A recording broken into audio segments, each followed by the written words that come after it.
and what does the future look like? So this is maybe the social impact on the world, on the individual creators of all kinds. Like, is that something you've actually expected to see, NFTs having this kind of impact? And beyond, what do you think will happen in the digital space with NFTs, in virtual reality, in gaming, all those kinds of things? I was definitely surprised by like NFTs in particular. Like I even actually I think might be on record somewhere on some tech conference panel. Like they were asking, it was one of those overrated or underrated sections, and it asked about NFTs, and I thought, hey, and I said like, hey, I think NFTs are overrated. Yeah. And in retrospect, that turned out to be quite wrong. I think, like, I guess I just personally can't really relate to this concept of like spending a lot of money on a thing, and like there's nothing. There's no clear kind of understanding of why that thing would maintain its value. Right. Uniqueness of a thing having value. Right, exactly. Yeah. That's like I definitely am like cannot really understand, the psychology behind like buying, paying $200,000 for original art painting. I'd be like, if I had a mansion, just like give me photocopies of everything. You can hang 3 photocopies of the Mona Lisa. Actually, why would I even have the Mona Lisa? I think I'd probably just like have some Nyan cats or something. That's one thing where mathematics or theoretical computer science cannot formalize why the heck NFTs are valuable at all. But the thing that makes me very happy about the space now that it has happened is that, this gets back to the conversation that we had at the beginning, right? Like I'm interested in this concept of decentralized public goods funding, right? Like I want things that are good and valuable to, as much as possible, also be things that can, economically sustain the people who produce them, right? Yes. Because if you don't have that, then either the public goods just don't get produced at all, or people make like centralized versions that have some of the properties and try to be substitutes, but actually just like concentrate control in a very small group, right? And both of those things are not very nice. So the nice thing about NFTs would be, well, if you're an artist and you can just mint NFTs and this is a source of revenue, then like, great, that's another stream of revenue for, creative work that often does still get underfunded, and that's amazing. Okay, let me ask you a weird question. We talk about Craig Wright a little bit, but a lot of people write to me one of 2 emails. One email is calling any coin outside of Bitcoin a scam, and then the other email is saying my favorite coin is the best coin. It's going to save the world, whatever that coin is. And so I sit back and I look. I have no idea. I try to figure out like the humans that I trust in this space, just basic human qualities. But do you think some coins are scams? Do you think some coins, maybe another way to ask it, are scammier than other coins? How are people that are looking outside of the space where there's all of these cryptocurrencies supposed to figure out what is a scam and not, or how to use the right kind of language when talking about them? Because there's the harshness of the language from the Bitcoin maximalist that doesn't just say everything's a scam, including Ethereum, but they use terms like shitcoin that says it's not only a scam, it's like a waste of time. I mean, every word you can use, they say that. That's very harsh. And then some people are just apply the word scam much more conservatively and just refer to coins that legitimately are trying to scam people out of their money as scams. So what do we do with this word scam? Should it ever be applied to coins? And is it a binary thing, or is it a gray area? I think it's definitely a gray area. Like there's definitely things that are really and actually scams. Like, BitConnect would be one example of something that's way on the scam spectrum. Did you see their 2017 promotional video, by the way? Of BitConnect? Yeah. Hey, what's up, BitConnect? It was this 3-minute, 48-second video that was just of this guy making this totally crazy rant, and it was at some conference in Vietnam where they were, of course, like trying to convince a whole bunch of people to buy this coin, and they had these claims about how it would go up in value. Yeah. That was definitely like the peak of these pure completely scammy coins, and that was definitely really terrible. And I feel like we have less, despite cryptocurrency as a whole being bigger, we actually have quite a bit less of that now. But then, of course, there's this spectrum of things that are not completely scams, and then things that are not scams and that are technically totally fine projects, but where their community is just incredibly sketchy, and then all the way to things that are where the community is nice, but maybe the project is just fundamentally incapable of achieving what it's trying to do, and the community doesn't realize, and then really good projects, right? So, like, if you want to go a step, like, if that's 100% scam, then what would I call, like, say 80% scam? Well, like Bitcoin SV is one example. This is Craig Wright's fork of Bitcoin. Like, theoretically, it's a blockchain, right? It's a fork of Bitcoin. It has 512 megabyte blocks. If you really wanted to, you could use the blockchain.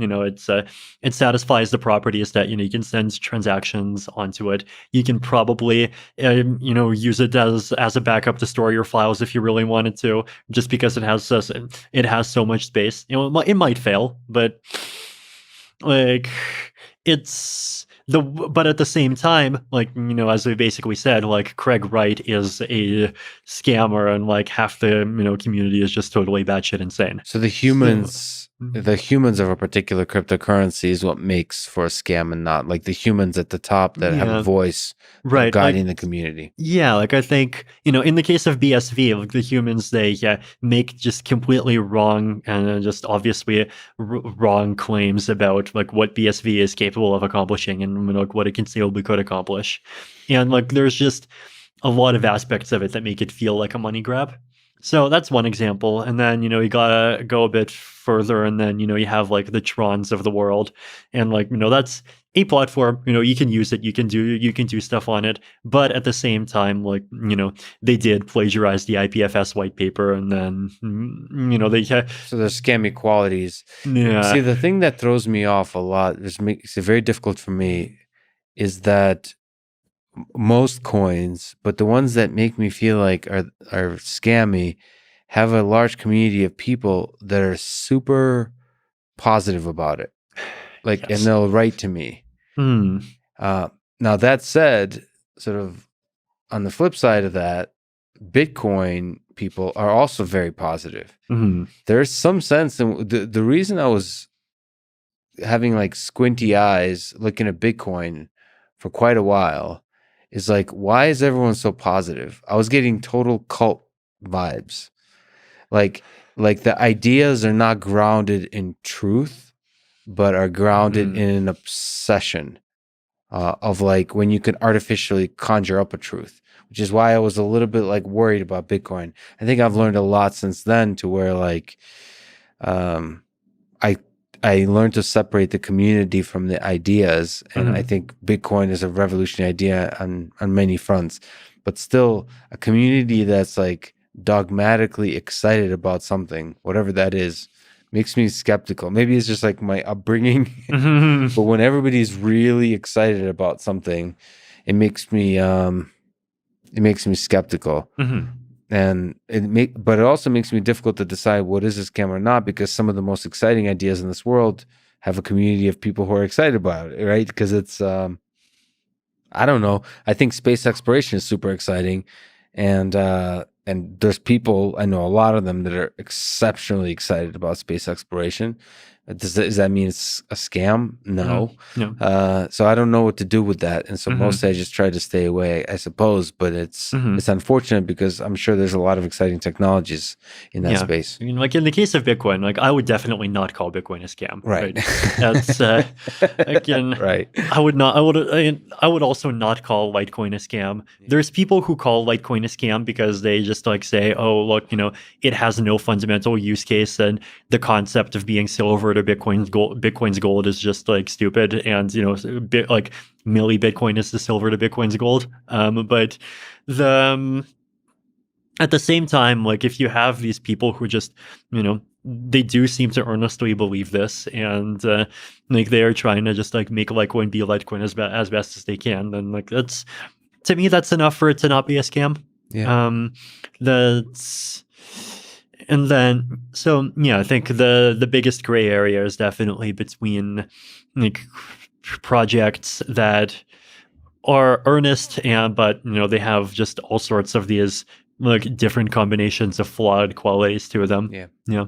I mean, the ones that legitimately is a scam is when the key people that are at the head of the project are intentionally lying. Mm-hmm. And I think as long as the intent is to try to do good in the world, mm-hmm. even if your actual implementation of that is flawed, I think that's not a scam. It could be flawed ideas, it could be wrong ideas, but it's not a scam. Mm-hmm. I'm learning to navigate this space. Yeah, it's definitely a very challenging space to navigate. I mean, it's in some ways a reflection of the world at large. Yeah.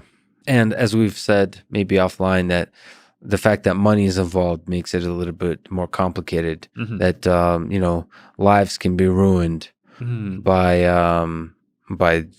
by the choice of technologies that are taken on. So it makes it more real, more painful, more like elevated, the impact of this. Like imagine like Mac versus PC wars if everyone who bought a MacBook like had 10 Apple shares inside of it, and everyone who had a PC had 10 Microsoft shares inside of it. And then you had, the elites who bought their Macs back in 1983 and then they spent $500 dead, and now they have $40 million, and they just think that they're these gurus who understands the future of finance and geopolitics, and they make theories about why, Apple is the one that's going to bring freedom to the world, and Windows is like, so secretly aligned with the axis of evil. Oh, that's brilliant. So yeah, this is so brilliant. So I think the right way to think about this is we map some of the cryptocurrency battles into the space of like Emacs versus Vim or Apple versus PC. If there was some stock that came along with each implementation of the, each PC, each Mac. That's fascinating. This is 100% correct. 100% correct. Because then that really energizes the armies of people debating over this in a way that something without money does not. Mm-hmm. Okay, let me ask you about something really fascinating that you are also excited about, which is longevity, anti-aging. Mm-hmm. You have donated money to the Sense Foundation. So you have an interest in this whole space of lifespan research. What's your vision here? Or what do you hope to see in anti-aging and longevity research?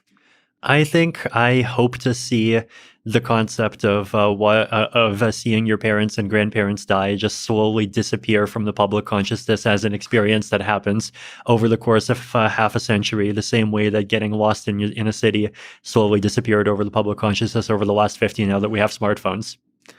The thing you have from Nick Bostrom, the essay pinned in your Twitter, argues that essentially that death is almost unethical.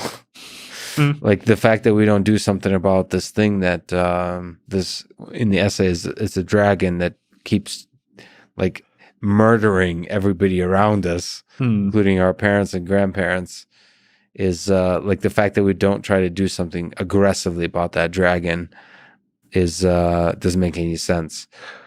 So you think this is a battle worth fighting, a battle for immortality, or at least longevity? I'd say absolutely, and I'd say it's a battle where we're really have started over the last 5 years in particular to see the first cracks of humanity starting to make things that look like they'll turn into victories.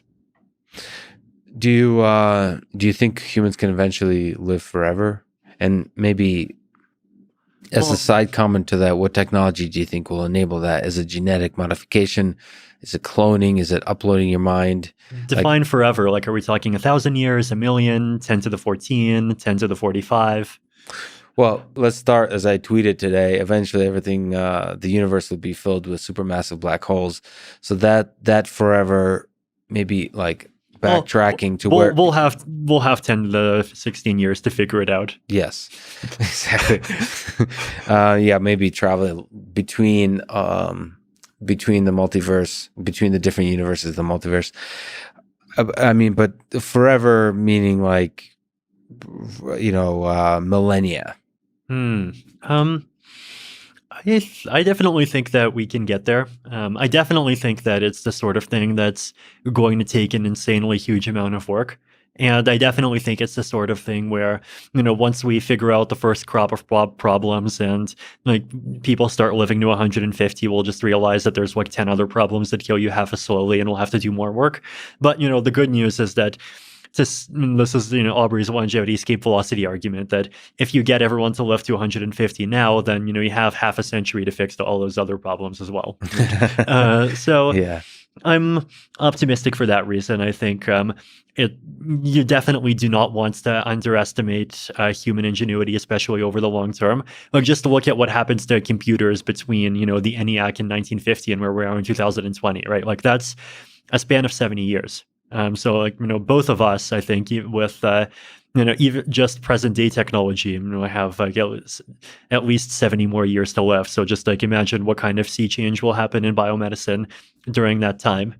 And the other thing that made me optimistic is that I actually think COVID has been this kind of event that's really kind of pushed biomedicine and especially like activist approaches to biomedicine really into the public consciousness, right? Like it's put people into this mindset that, wait, but like, it's not just like, the bits and tweets that are going to save the world. The bio is actually like super important and huge.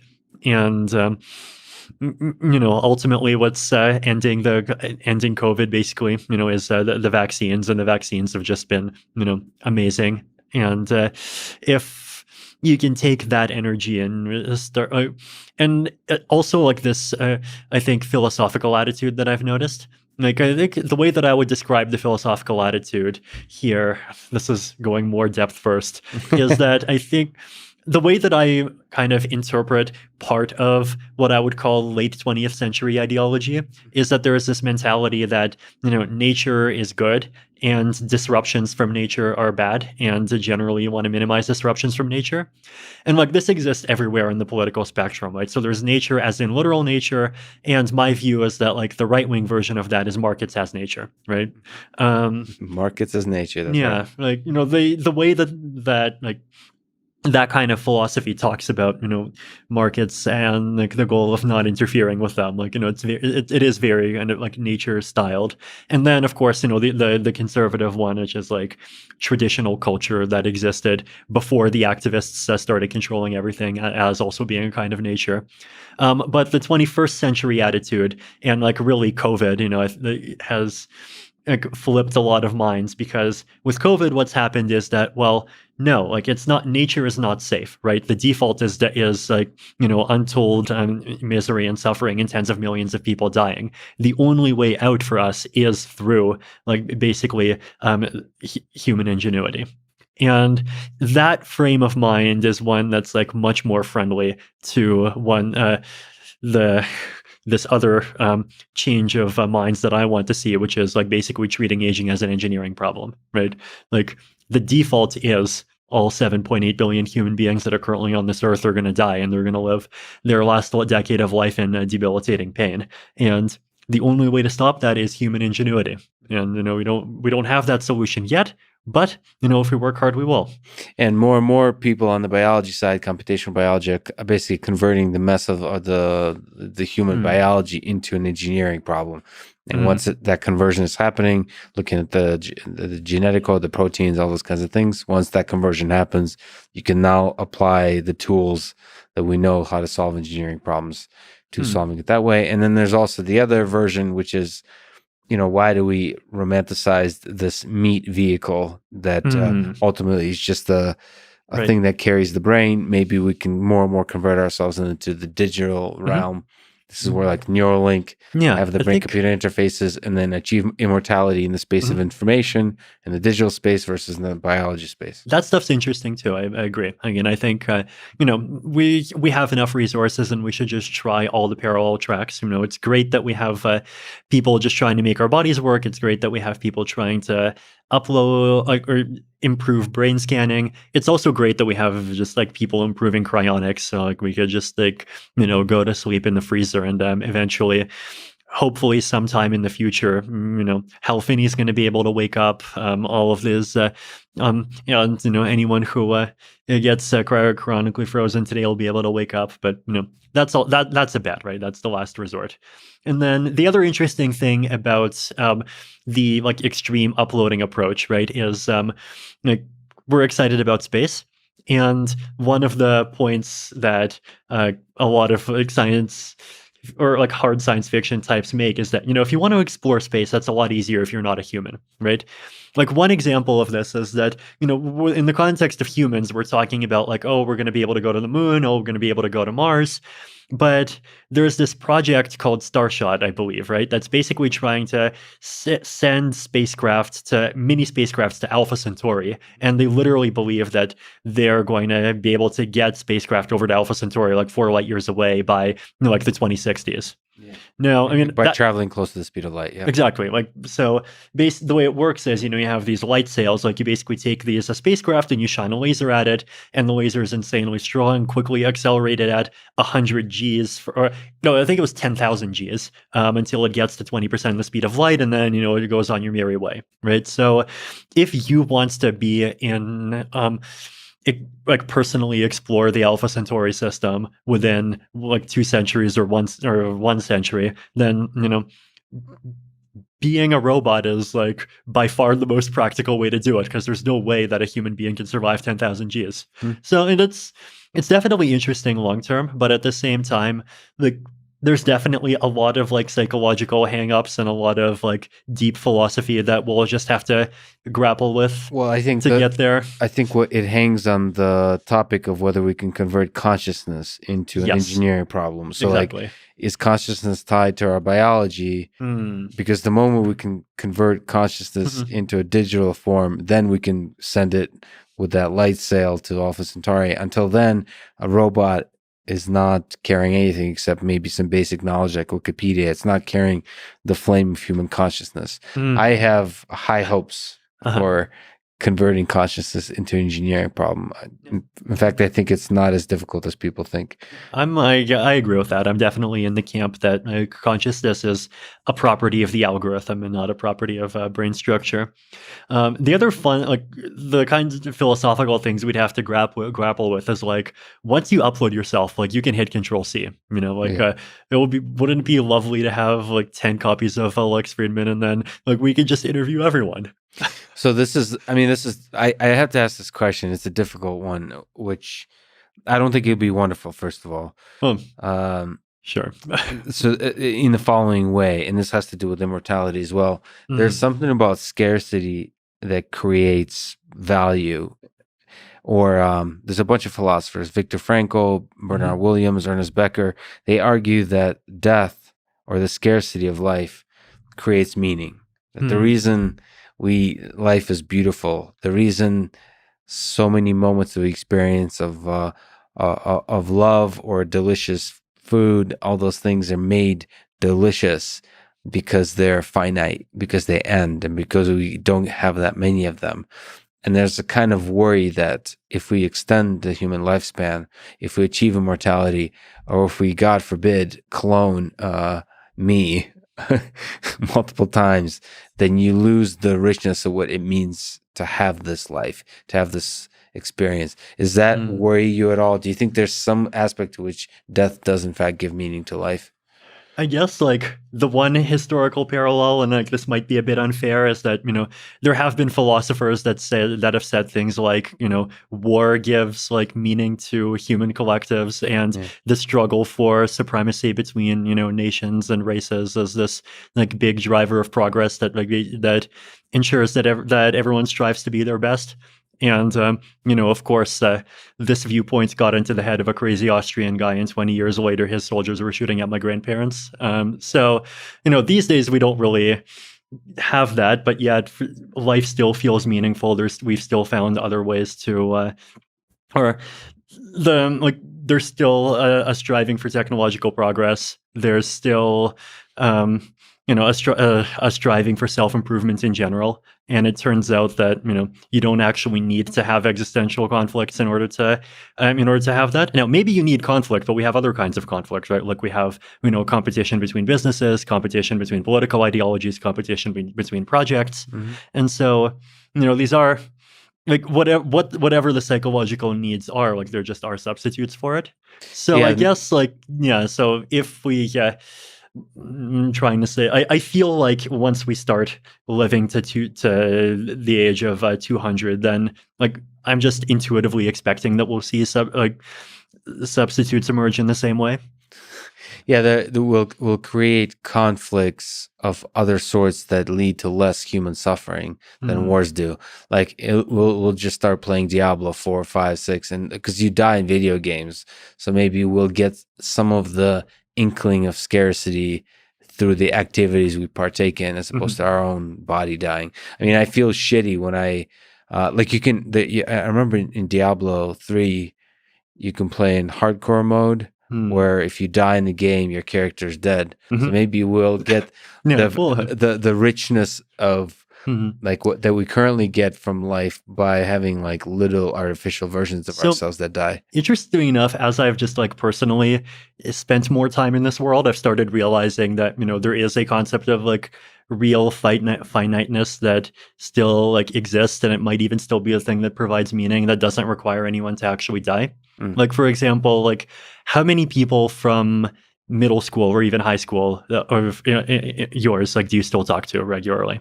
I happen to be close friends with like 4 or 5 of them. Okay, well, like in my case, the answer is 0 for middle school and 2 for high school. But you're right. It like, dropped. Exactly, it drops a lot, 0. right? And so, like, there's a lot of these just like relationships that end up being very finite. A person changes I feel like a person changes enough of their worldview after 25 years. Wasn't there even a study about this? Something like a person and themselves 25 years later are about as different as like 2 different people or something like this.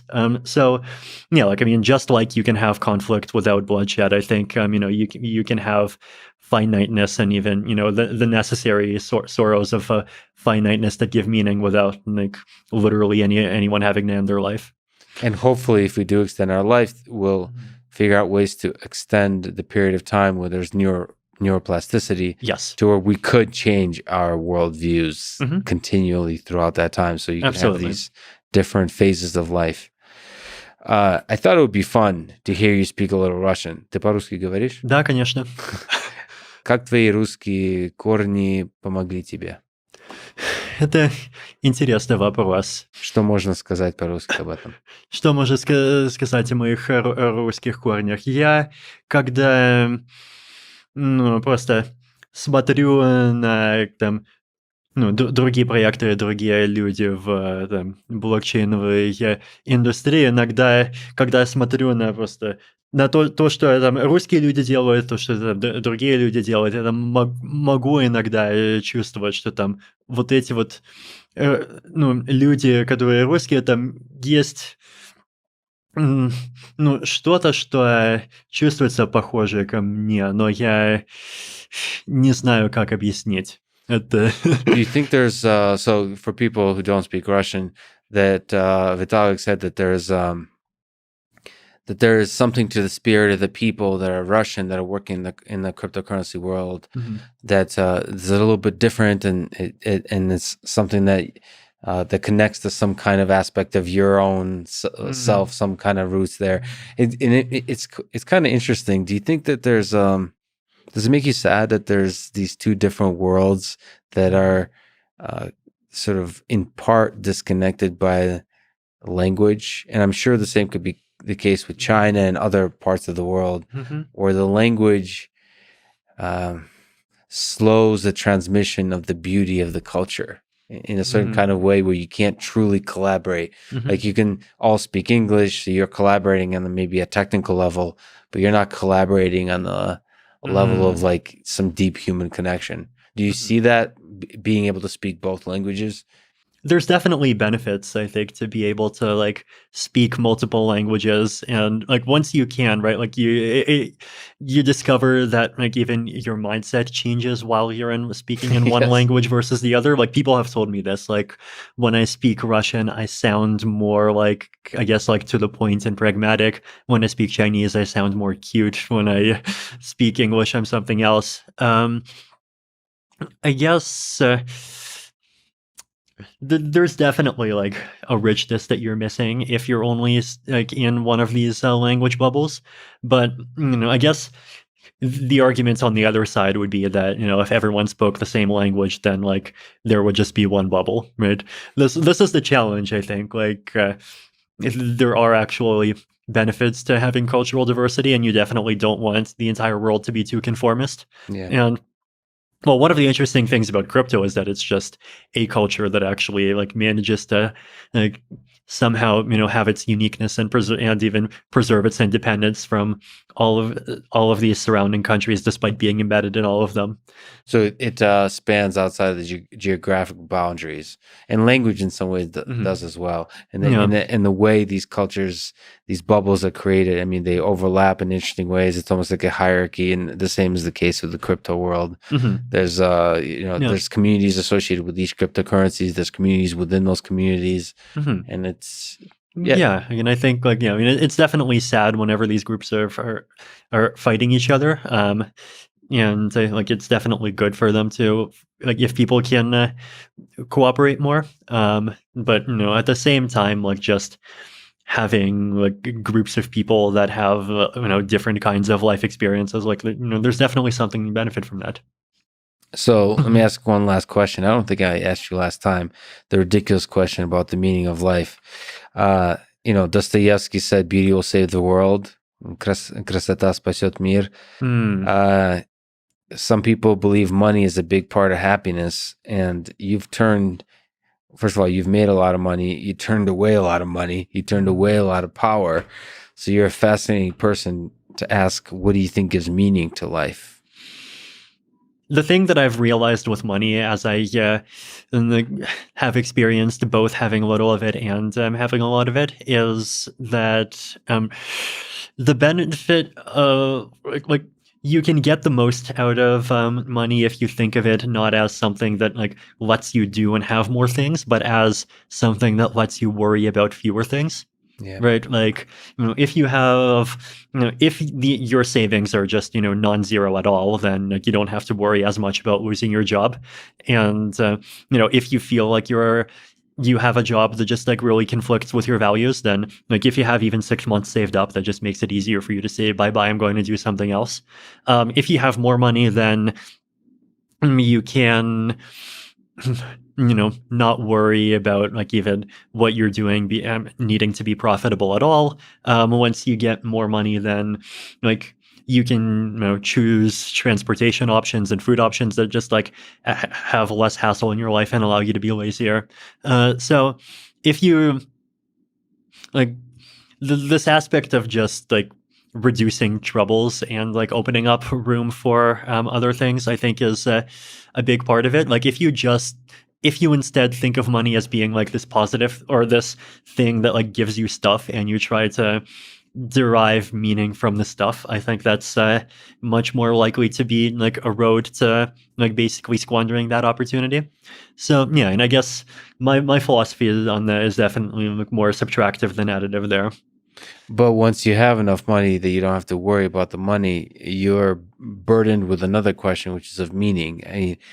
Do you think there's meaning to it all? Or it seems like your own life, you're trying to build cool stuff that alleviates some level of suffering in the world. Well, I mean, one way to think about it is like think back to like how you thought about life when you were in school, right? In school is interesting to think about, right? Because in a lot of ways, like it's just totally outside of bounds of the kinds of systems that are like social systems that we live in as adults, or maybe not. Like maybe things like academia are intended to replicate parts of school. Like first of all, school is very totalitarian, right? Like you have to follow the teacher's instructions. The bulk of your schedule is like forced wants to be in particular areas. It can control you from leaving the grounds during this period of time, assign a lot of homework, but at the same time also school is a bit of a post-scarcity utopia in that you just don't have to worry about getting resources for yourself. And we've both lived through 12 years of that, right? Yeah. So what does that say about us? And I think in one thing of aspect obviously is that it does there's definitely an easiness to living life if all of your decisions are made for you. And one of the challenges of adulthood, I guess, is moving to this world where all your choices are much more self-directed, and you just have to learn to live and deal with that. Dealing with the burden of freedom. Yeah, in some sense. It's actually interesting because in some ways, I feel like even my first 5 years of doing Ethereum things, my life was not even all that self-directed, because a lot of it was just responding to obligations, right? Someone said, oh, come to speak at this event in Korea. Okay, come to speak at this thing in Taiwan. Okay, we need for Ethereum to launch, we need this particular piece to be done and tested. Okay, work on that, right? We need some a proof of stake algorithm. Work on that. And the last year of COVID life, basically I was holed up in Singapore for much of it, right? And it gave me a lot more alone time. I had much less travel, and that was definitely a very new and interesting experience for me. Would you characterize it by sadness, melancholy, hope, dreaming, innovative period? How would you characterize that alone time? Some of all five. Definitely some self-discovery. I definitely did make this very deliberate decision that okay, I have this time and I'm going to actually make something meaningful out of it. So one example of the things I did is I just actually started listening to audiobooks and podcasts much more. Just this year, I basically kind of discovered that the podcast space is real for the first time, I guess. Before that, there would be things that I would get interviewed for, but I was not really kind of mentally incorporate. I did not mentally incorporate this idea that podcasts are a thing that you can go listen to. And this year I did. My friend Carl LaFleur, one of the Optimism people, recommended Hardcore History to me, and so I went ahead and just listened to all the hardcore histories. And then after that, listened to Ted Fridman and then a bunch of others. And after that, I also got into audiobooks. I listened to the entire The Rise and Fall of the Third Reich, the whole thing, 45 hours. That was fascinating. So what? Let me ask about that, because Dan is gonna love hearing this. I'm gonna send it to him. Do you have a period of history, whether it's Dan or in general, that you draw for your own life, kind of thinking about the world, about human nature, that you go to? Is it World War II? Is it Wrath of the Khans, Genghis Khan? Is it some other more ancient history? Is it World War I? Is there something that kind of echoes with you in the voice of Dan or anyone else that you connect to? I feel like the 1930s and 40s are fascinating because they force you to really grapple with the question of where does evil come from, right? The sort of mental puzzle that I've always had in my head is on the one hand, things like the Holocaust happened, but on the other hand, if you just go and have a coffee with people, then 100 times out of 100, everyone just seems so nice. Yeah. So exactly. Yeah. How do you kind of reconcile the macro and the micro there, right? And that's the sort of thing that's very difficult if you don't have a lot of, I guess, the right kind of personal experience, especially if your personal experience starts off being sheltered, it was for me, right? I know the stereotype is that the nerds get bullied in school, but actually for me, in my school experience was just being treated with kindness by everyone. Yeah. And so that definitely made it harder to understand things. I remember actually being pretty blindsided when I started Ethereum, and then within 6 months there started being fights over like who would get more shares if Ethereum turned out to be a company, and then I suggested we should just make it be a nonprofit, and somehow that ended up upsetting people. So the fascinating thing for me is that like I've been, obviously reading and listening to the history, and then at the same time just like observing things happening in the crypto space. And so one of my interesting mental intuitions that I've gotten is that I think like most evil doesn't come out of greed, it comes out of fear. And like one example of this in Ethereum land, right, is like I think the part of Ethereum history where I thought that the Ethereum community was at its lowest, and even when I personally was at my lowest. If you go back to the DAO fork in 2016, right? So, the DAO hack happened, and then we made this controversial decision to change the Ethereum protocol. And we, then there was that Ethereum Classic split. And as soon as that Ethereum Classic split happened, there was like a lot of anger everywhere, and there started especially being anger when the price of ETC started like ticking up, right? So this was the time when Ether started off being $13 and then Ethereum Classic started at 0, but then suddenly there was this one day when like ETH dropped to 12.5, ETC went up to 0.5, and then they dropped more. And people were saying things like, oh, this whole thing, Ethereum Classic is just a psyop by, the Bitcoin community and just the wealthy Bitcoiners trying to destroy Ethereum. And like in the back of my mind, I knew that that wasn't entirely true. Like there definitely were Bitcoiners, but at the same time, like I think blaming political like internal blaming disagreements on foreign interference, right? Like this is the sort of thing that like countries, governments do all the time. Like it's a very convenient excuse, right? Because it allows you to just like blame these things that are happening on the foreigners and avoid like actually grappling with the facts that like, well, no, actually you have people in your very own community who just disagree with you and have a different belief. And I think, I feel like the Ethereum community like during that time did not do a very good job of grappling with that. And I feel like I during that time did not do a very good job of grappling with that. And so there was a lot of like blaming the Bitcoiners. There were also even a lot of people calling for us to use trademark law and like basically sue exchanges and like try to prevent them from listing Ethereum Classic. And like to me, that was very unethical, right? Like this basically using the government as a weapon to try to attack the other cryptocurrency and like destroy it as like goes completely against the ideals of freedom and like things that at least in theory we're supposed to stand for. But like in that particular time, like basically what was happening was that the ETC price was rising, and at the same time the ETH price was dropping in lockstep, and there were a lot of Bitcoin people basically saying this is the end of Ethereum. And I think a lot of people really were afraid that Ethereum would be just like completely destroyed as a result of this. And so like that's where the anger came from. Exactly. Exactly. It came from the fear, and like that's what I like allowed people to rationalize like an abandonment of principles that I think they would not have accepted in other circumstances.